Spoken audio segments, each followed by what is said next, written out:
Bonjour Corinne Lalo, je Bonjour. suis ravie de vous revoir à ces rencontres citoyennes à Vierzon. Est-ce que vous pouvez vous présenter succinctement pour les quelques personnes qui pourraient ne pas vous connaître et nous indiquer d'où vous venez? Je suis donc Corinne Lalo, journaliste, grand reporter, journaliste d'investigation. J'ai plus de 35 ans, 40 d'expérience dans le journalisme mainstream. J'étais grand reporter à TF1. J'ai travaillé pour France 3, TV5, Monde et d'autres médias. Principalement TF1, au journal télévisé. Pendant longtemps, et j'ai fait plein de reportages sur l'environnement et la santé qui sont passés.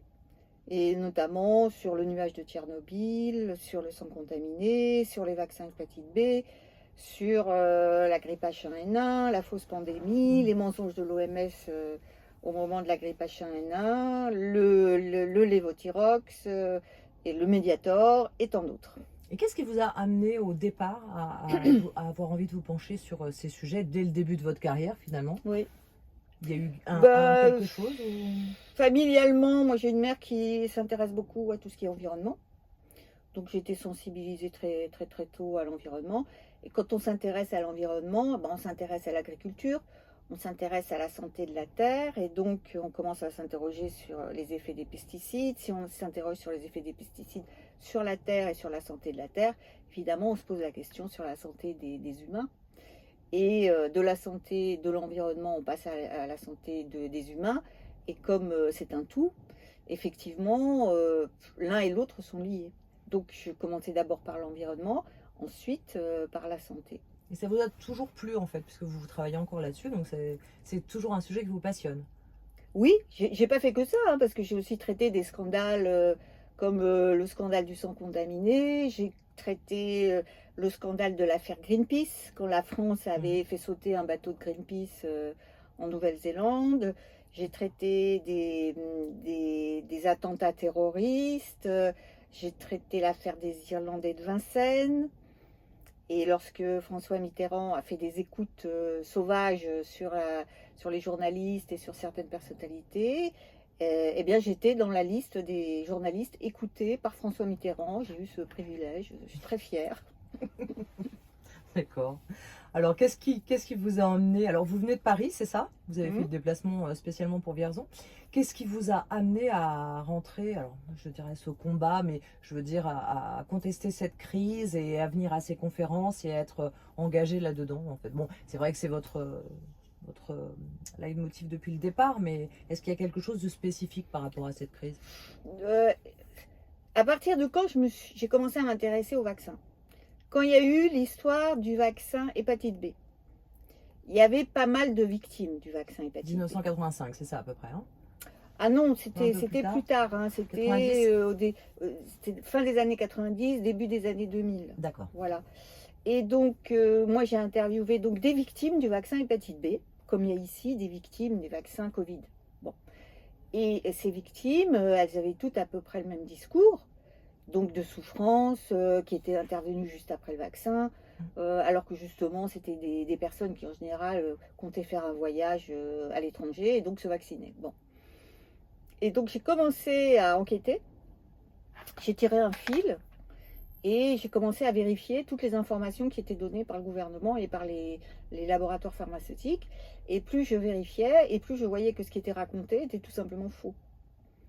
Donc, au bout d'un moment, je me suis rendu compte que ce qui était dit sur les vaccins hépatite B était faux. Donc, que beaucoup de Français se sont vaccinés pour rien.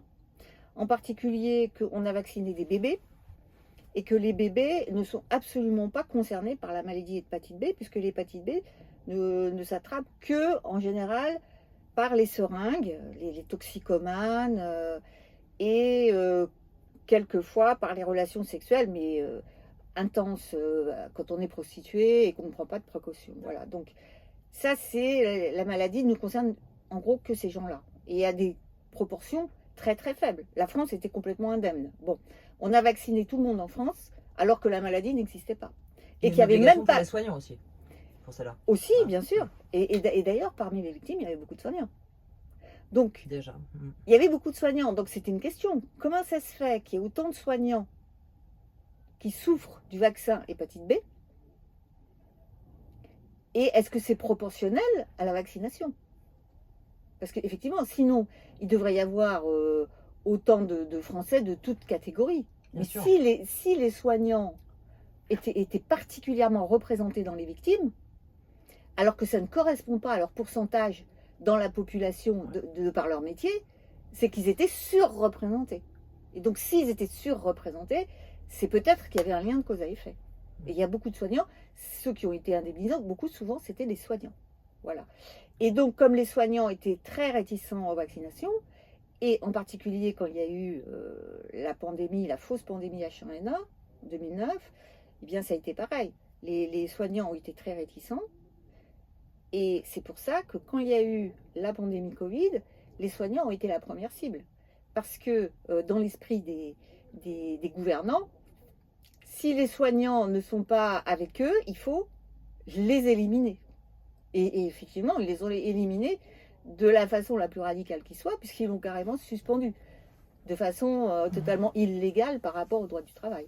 Est-ce que ce serait lié au fait qu'au moment du H1N1, où il y a eu beaucoup de médias qui ont dénoncé ça, dont vous-même, est-ce que du coup, ils ont pris des précautions avant le Covid Oui. pour justement mettre la pression sur les soignants? Okay.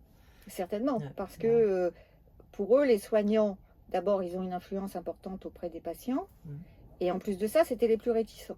Donc, il fallait les neutraliser. De même qu'il fallait neutraliser la liberté d'expression.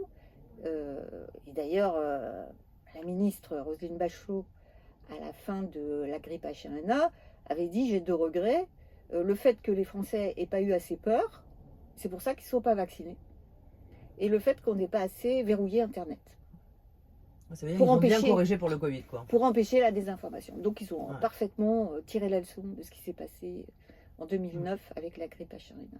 Et s'il y a une valeur en vous qui réagit par rapport à ça, parce que bon, vous faites tout ça, mais est-ce que c'est aussi un besoin, je ne sais pas moi, de justice, de vérité? Est-ce qu'il y a une valeur qui résonne là-dedans, ou c'est parce que c'est votre vocation professionnelle?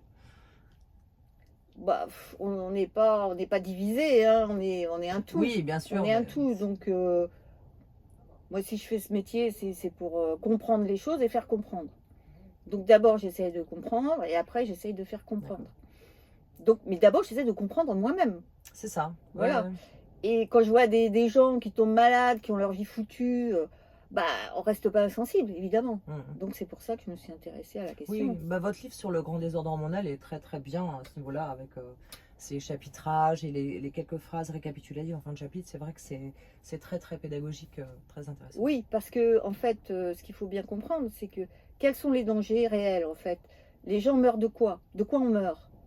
On meurt pas d'un virus. Dans le monde entier, on meurt pas des virus. Et encore plus dans les pays développés.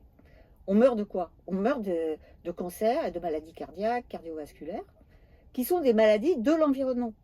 Donc le vrai danger, c'est la pollution environnementale. Et pourtant, personne n'en parle. Oui, alors si on veut la source du problème, c'est à ça qu'on s'attaque. Voilà, si on veut vraiment s'attaquer au vrai problème, il faut s'attaquer au problème de pollution environnementale, et en particulier la pollution chimique qui détruit le système hormonal des êtres humains, mais aussi des animaux, des plantes. Et donc, c'est ça le vrai problème. Donc moi, le livre que j'ai écrit, qui s'appelle Perturbateurs endocriniens, tout ce qu'on ne vous dit pas, et qui est en fait le grand désordre hormonal, c'est que toutes les hormones du corps sont déstabilisées, altérées, à cause de cette pollution chimique. Et pourtant, ça fait 5 ans qu'on nous serine que le problème, c'est soi-disant un virus, alors que ce n'est pas le cas. Le problème, c'est la pollution chimique. Mais évidemment que si on s'attaque au problème de la pollution chimique, il faut s'attaquer au problème des lobbies. C'est clair. Oui, là, ce travail. Alors, qu'est-ce que vous pensez de ces rencontres citoyennes? Est-ce que vous pensez qu'elles sont nécessaires, particulières, importantes, utiles? Pourquoi? Bah, elles sont particulièrement importantes parce que c'est le seul endroit où se réunissent les victimes de ces vaccins expérimentaux qui sont toujours sur le marché, qui ne devraient pas l'être, compte tenu du fait qu'ils n'ont pas été testés, mais à un point qu'on n'imagine même pas, que les essais cliniques étaient nuls et non avenus, et que il n'y a eu qu'une série de propagandes et de désinformation officielle qui dépasse l'entendement et qui n'a pu se faire que par la menace et l'intimidation. Donc ce sont des techniques, des méthodes Manipulation. de manipulation évidemment, mais ce sont des méthodes qu'on attendrait plutôt dans des dictatures. Oui. Donc là, c'est le seul endroit où ces victimes peuvent se faire connaître, et on voit qu'il y a encore un déni, c'est qu'on refuse de les entendre, on refuse d'analyser les causes, et en fait, il y a une espèce d'omerta et on cache en fait les causes possibles de beaucoup de décès.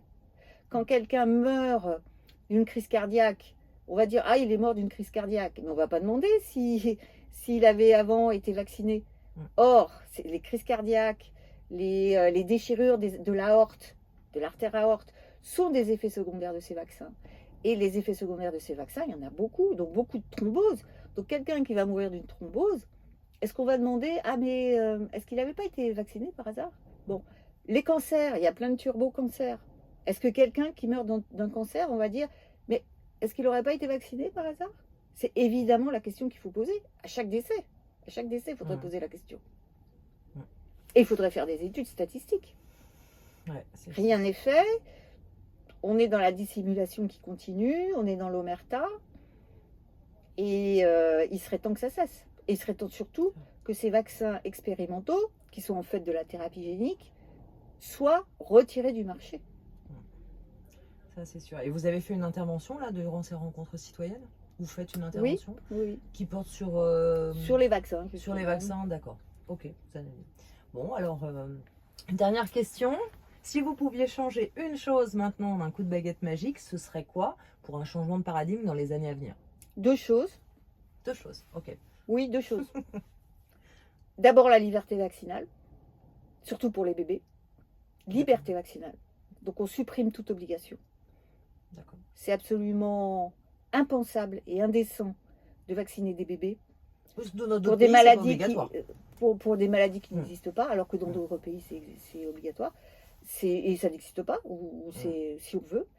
En plus de ça, on est passé de 3 vaccins obligatoires depuis l'arrivée de Macron à bientôt 12 ou 13. Donc ça, c'est inadmissible, sans aucune étude, sans rien. C'est que de la propagande. Non, c'est que des décisions arbitraires. Ouais. Et puis la deuxième chose, retirer ces vaccins expérimentaux qui sont de la thérapie génique, qu'on appelle les vaccins anti-Covid, les retirer du marché immédiatement. Ok. Et alors, est-ce que vous pensez que ça changerait quelque chose dans les années à venir? Si on arrête ça, qu'est-ce que ça change en fait? Eh bien, surtout pour les bébés, parce que les bébés, quand on vaccine des bébés avec des toxines, et il y a beaucoup d'études qui montrent que par exemple aux États-Unis, bon, c'est pas la même composition des vaccins, mais il y en a quand même pas mal, il y a une corrélation entre le nombre de vaccinations et le nombre d'autisme, et que c'est un vrai fléau national. Il y a aussi l'autisme en France. Il y a des études qui montrent qu'il y a des régressions autistiques après certains vaccins. Donc, si l'avenir du pays, c'est l'avenir des générations, c'est la santé. Donc, d'abord, les bébés. Il faut d'abord penser aux bébés. C'est déjà ce que je disais pour le vaccin hépatite B dans les années 2000, au début des années 2000.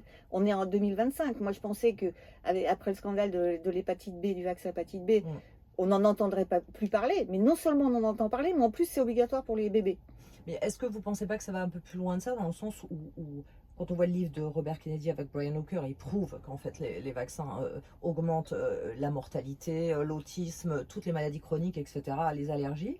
Mais en fait, ce qu'on sait aussi, c'est qu'avant que ces vaccins soient obligatoires, il y avait quand même plus de 90% des parents qui vaccinaient leurs enfants pour ce que les médecins conseillaient. Donc, est-ce qu'au-delà de l'obligation, est-ce qu'il n'y a pas quand même un problème d'information générale des pédiatres, des médecins quel est le... Oui, bien sûr, bien sûr, mais d'abord la liberté. Après, évidemment, la liberté de l'information. Et s'il y a la liberté de vacciner ou de se faire vacciner ou pas plus rétablir la liberté de l'expression, de l'expression libre et de l'information, eh bien, tout commence par la liberté. Alors, question pernicieuse, est-ce que, en admettant qu'on maintienne une obligation, vous pensez qu'elle pourrait rester à partir du moment où il y aurait une liberté totale d'information?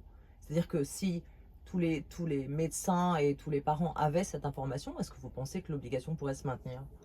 Je pense que si les médecins et tout le monde avaient l'information, non, l'obligation, de toute façon, elle n'a pas de raison d'être. Après, est-ce que la vaccination se maintiendrait? Chacun se déciderait. Mais comme les gens seraient informés, ils verraient par exemple qu'il n'y a jamais eu de test sur les vaccins avec deux groupes, un groupe témoin et un groupe placebo. Ça, c'est le b.a.-ba. Et bien ça n'a jamais été fait pour les vaccins, mais les gens ne le savent pas. S'ils le savaient, et ben là, ils pourraient se dire, ah bah non, bah, on n'a jamais testé en fait les vaccins pour savoir, un, si ça sert à quelque chose, et deux, si c'est pas dangereux. Donc effectivement, que tout passe par l'information. Bon, bah écoutez, merci beaucoup Corinne. Merci.